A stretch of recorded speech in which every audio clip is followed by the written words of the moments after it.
কাঁচা আমের ভর্তা, কাঁচা আমের ভর্তা দেখলে জানি কম বেশি সবাই জিহ্বায় জল এসে যায়। তো আমারও এডিটিং করার সময় এত বেশি জিহ্বায় জল এসে যাচ্ছিল কি আর বলবো। তো যাই হোক, সব জল গিলে খেয়ে ভিডিওটা শুরু করতেছে। আসসালামু আলাইকুম এভরিওয়ান, সবাইকার একটি নতুন ব্লগে ওয়েলকাম। সবাই কেমন আছেন? আলহামদুলিল্লাহ আমি ভালো আছি এবং সুস্থ আছি।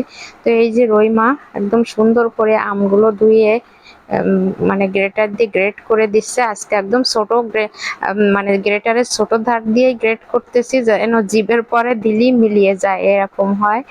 আর মনে হয় এই বছরই আম শেষ। এই বছর প্রত্যেকটা আমই হলুদ কালার চলে আসছে।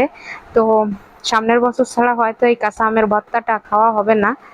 অনেক বেশি ভালো লাগে আসলে, সবকিছু খেতে ইচ্ছা করে কিন্তু এমন অবস্থা হয় মানে করে রেডি করে খেতে গেলে আর খাওয়ার ইচ্ছা মরে যায়।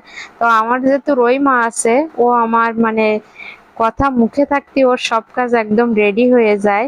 তো আম ভর্তা করতে গেলে আমগুলো ঘষে নেওয়া, ঝাল পোড়ানো, আর এর ভিতরে একটু রসুন কুচি দিলে রসুনের কুচিটা এই ভর্তার সাথে মুখে পড়লে কিন্তু অসাধারণ একটা টেস্ট লাগে। তারপর লেবুর পাতা লাগে, লবণ লাগবে, বিট লবণ লাগবে। তো রুই মা হচ্ছে আমার এমনই একজন, আমি কোনো কিছু যদি মুখ দিয়ে একবার বের করি তো ও সেটা করেই তাই ছাড়বে। তো বাজারে যেয়ে হোক, কিনে কেটে এনে দিয়ে হোক, বা মানে আমার মুখের কথা মুখে থাকতে সবকিছু রেডি করে দে। জানেন, আমি জীবনে কম বেশি অনেক লোকের সাথে মিশেছি।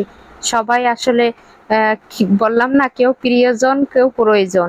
তো এই রুই মা আমার বাড়ি প্রায় 14 বছর হয়ে গেল।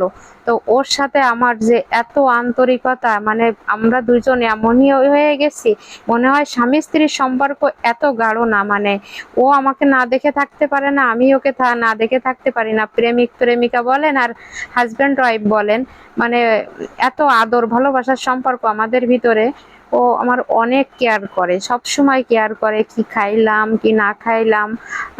বললাম না, জীবনে কত মানুষ আসলো গেল, কিন্তু আসলে রহিমার মতো মানুষ পাওয়া সত্যি ভাগ্যের ব্যাপার। কারণ কি, আমি সব সময় চিন্তা করি হয়তো জীবনে কোনো একটা ভালো কাজ করেছি, তার প্রতিদান হিসাবে আল্লাহ আমাকে রহিমাকে দিয়েছে। এরকম মানুষ এই যুগে আসলে পাওয়া যায় না। নেই না আছে কোনো চাওয়া, না আছে কোনো চাহিদা, না আছে কোনো উচ্চ আকাঙ্ক্ষা। ও শুধু আমাকেই ভালোবাসে, আমার কোনো কিছু ও যেন সহ্য করতে পারে না।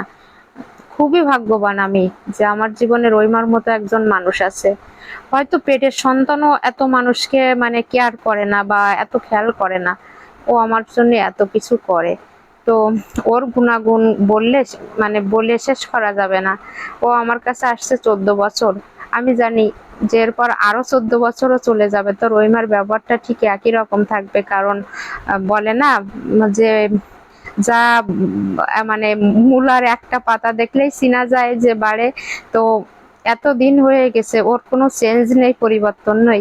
তো আশা করি এরপরেও আর কোনো পরিবর্তন হবে না।